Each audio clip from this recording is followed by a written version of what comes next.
हमारे हिंदू धर्म में सावन का महीना देवों के देव महादेव को समर्पित है। पूरे सावन मास में सभी भक्तजनी शिव शंकर भोलेनाथ की पूरे माह में आराधना करते हैं, श्रद्धा भाव से पूजा पाठ करते हैं। आज की वीडियो में जानेंगे हम सोमवार व्रत की विधि अथवा सोमवार के व्रत की कथा। सोमवार के व्रत में साधारणतया दिन के तीसरे पहर तक होता है। व्रत में फलाहार पारायण का कोई खास नियम नहीं होता है, किंतु आवश्यक यह माना जाता है कि दिन और रात में केवल एक समय भोजन किया जाता है। सोमवार के व्रत में शिवजी पार्वती माता का पूजन श्रद्धा भाव निष्ठा से किया जाता है। सोमवार के व्रत में 3 प्रकार के साधारण प्रति सोमवार, सौम्य सोमवार अथवा 16 सोमवार विधि तीनों की एक जैसी है। भोले शंकर की पूजन के पश्चात कथा अथवा ही सुननी चाहिए। साधारण प्रति सोमवार, प्रदोष व्रत में 16 सोमवार, इन तीनों की कथाएं अलग अलग होती हैं। इस प्रकार से इस व्रत में कथा सुनने का बहुत ही महत्वपूर्ण धर्म होता है। कथा सुनने से सोमवार का व्रत संपूर्ण होता है। आइए अब सुनते हैं सोमवार व्रत कथा। एक बहुत धनवान साहूकार किसी नगर में रहता था, जिसके घर में धन आदि किसी प्रकार की कोई भी कमी नहीं थी, परंतु उसको एक दुख था कि कोई उसके पुत्र नहीं था। वह इसी चिंता में रात दिन रहता था। वह पुत्र की कामना के लिए प्रति सोमवार को शिव जी का व्रत किया करता था, बड़ी निष्ठा से पूजन करता था तथा सायंकाल को शिव मंदिर में जाकर शिव जी की श्री विग्रह के सामने दीपक जलाया करता था। उसके इस भक्ति भाव को देखकर माता पार्वती ने कहा, हे शिव शंभु महाराज, यह साहूकार आपका अनन्य भक्त है अथवा सदैव आपका व्रत और पूजन बड़ी निष्ठा से करता है। इसकी मनोकामना पूर्ण अवश्य ही करनी चाहिए। शिव जी ने कहा, हे पार्वती, यह संसार कर्म क्षेत्र है।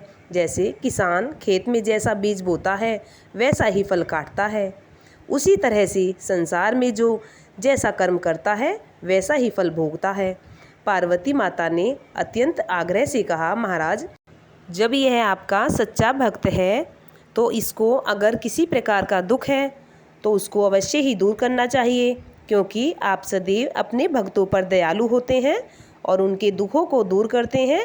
यदि आप ऐसा नहीं करेंगे तो मनुष्य को आपकी सेवा तथा प्रार्थना व्रत क्यों करेंगे। पार्वती माता का आग्रह देख शिवजी भगवान ने कहा, हे पार्वती, इसके कोई पुत्र नहीं है। इसकी चिंता में यह अधिक दुखी रहता है।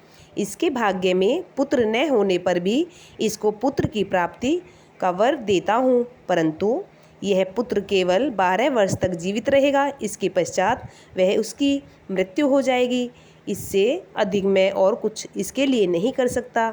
ये सब बातें साहूकार सुन रहा था। इससे उसको ना कुछ कोई प्रसन्नता हुई और ना कुछ दुख हुआ। पहले जैसा शिवजी महाराज का व्रत ऐसे ही वह मनुष्य करता रहा।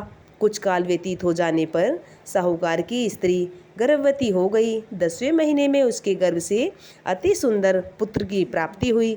साहूकार के घर में बहुत खुशी मनाई गई, परंतु साहूकार ने उसकी केवल 12 वर्ष तक की आयु जानकर कोई अधिक प्रसन्नता प्रकट नहीं की और ना ही किसी को भेद यह बताया। जब वह बालक 11 वर्ष का हो गया तो उस बालक की माता ने उसके पिता से विवाह आदि करने के लिए कहा, तो वह साहूकार कहने लगा, अभी मैं इसका विवाह नहीं कर सकता, अपने पुत्र को काशी जी पढ़ने के लिए भेजूंगा।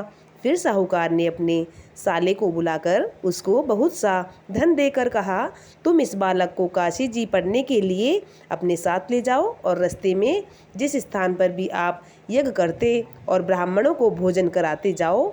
वे दोनों मामा भांजे यज्ञ करते और ब्राह्मणों को भोजन कराते जा रहे थे। उनके रास्ते में एक शहर पड़ा। उस शहर में राजा की कन्या का विवाह था और दूसरे राजा का लड़का जो विवाह कराने के लिए बारात लेकर आया था वह एक आंख काना था। उसके पिता की इस बात की बड़ी चिंता थी कि कहीं वर को देखकर कन्या के माता पिता विवाह में किसी प्रकार की अड़चन ना पैदा कर दे। इस कारण जब उसने अति सुंदर सेठ के लड़के को देखा तो मन में विचार किया कि क्यों न दरवाजे के समय इस लड़के से वर का काम चलाया जाए। ऐसा विचार कर वर के पिता ने उस लड़के के मामा से बात की तो वे राजी हो गए। फिर उस लड़के को वर के कपड़े पहना दिए अथवा घोड़े पर बैठा दिया और दरवाजे पर ले गए। सब कार्य प्रसन्नता से पूर्ण हो रहे थे। फिर वर के पिता ने सोचा कि यदि विवाह कार्य भी इस लड़के से करा लिया जाए तो क्या बुराई है। ऐसा विचार करके लड़के और उसके मामा ने कहा, यदि आप फेरों का और कन्यादान का काम भी करा देते तो आपकी बड़ी कृपा होगी और मैं इसके बदले में आपको बहुत सा धन दूंगा। तो उन्होंने स्वीकार कर लिया और विवाह कार्य में बहुत अच्छी तरह से संपन्न हो गया। परंतु जिस समय लड़का जाने लगा तो उसने राजकुमारी की चुंदड़ी के पल्ले पर लिख दिया कि तेरा विवाह तो मेरे साथ हुआ है, परंतु जिस राजकुमार के साथ तुमको भेजेंगे वह एक आँख से काना है और मैं काशी जी पढ़ने जा रहा हूँ। लड़के के जाने के पश्चात उस राजकुमारी ने जब अपनी चुंदड़ी पर ऐसा लिखा पाया तो उसने राजकुमार के साथ जाने से मना कर दिया और कहा, यह मेरा पति नहीं है, मेरा विवाह इसके साथ नहीं हुआ है, वह तो काशी जी पढ़ने गया है। राजकुमारी के माता पिता ने अपनी कन्या को विदा नहीं किया और बारात वापस चली गई। उधर सेठ का लड़का और उसका मामा काशी जी पहुंच गए। वहां जाकर उन्होंने यज्ञ करना और लड़के ने पढ़ना शुरू कर दिया। जब लड़के की आयु 12 वर्ष की हो गई उस दिन उसने यज्ञ रचा रखा था कि लड़के ने अपने मामा से कहा, मामा जी आज मेरी तबीयत कुछ ठीक नहीं है।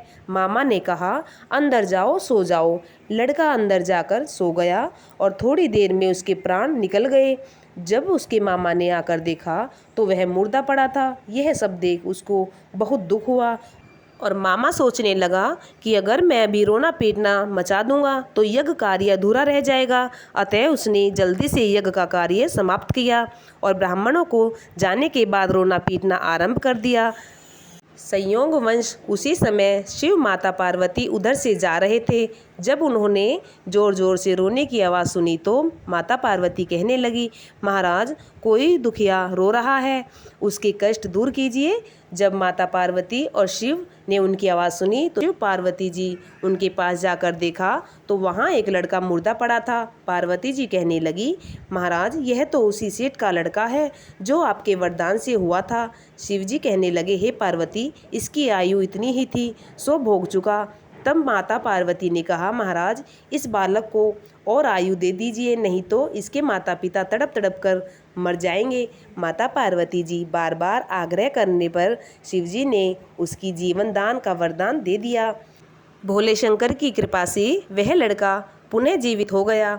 शिव पार्वती कैलाश पर चले गए अथवा वह लड़का और मामा उसी प्रकार यज्ञ करते अथवा ब्राह्मणों को भोजन कराकर अपने घर की ओर चल पड़े। रास्ते में उसी शहर में आए जहाँ उसका लड़का विवाह किया था अथवा उन्होंने यज्ञ प्रारंभ किया और लड़के के ससुर ने उसको पहचान लिया। अपने महल में ले जाकर उसकी बड़ी खातिरदारी की, साथ ही बहुत सी दास दासियों सहित आदरपूर्वक लड़की और जमाई को विदा किया। जब वह अपने शहर निकट आए तो मामा ने कहा, मैं पहले तुम्हारे घर जाकर खबर कर आता हूँ। जब उस लड़के का मामा घर पर पहुँचा तो लड़के के माता पिता घर की छत पर बैठे थे और यह प्रण रखा था कि यदि हमारा पुत्र सकुशल लौट आएगा तो हम राजी खुशी नीचे जाएंगे, नहीं तो छत से गिरकर अपने प्राण त्याग देंगे। इतने में उस लड़के के मामा ने आकर यह समाचार दिया कि आपका पुत्र आ गया है, पर उनको विश्वास नहीं हुआ। तब उस मामा ने शपथ पूर्वक कहा, आपका पुत्र अपनी पत्नी के साथ बहुत सा धन लेकर अपने साथ आया है। तब सेठ ने आनंद से साथ जाकर उसका स्वागत किया, बड़ी प्रसन्नता के साथ रहने लगे। इसी प्रकार से जो कोई सोमवार के व्रत धारण करते हैं अथवा इस कथा को सुनते हैं और दूसरों को सुनाते हैं, भगवान भोले शंकर की कृपा से उसकी समस्त मनोकामनाएं पूर्ण होती हैं और उसके सभी कष्ट दूर हो जाते हैं। इस प्रकार से सोमवार के व्रत की कथा संपूर्ण होती है।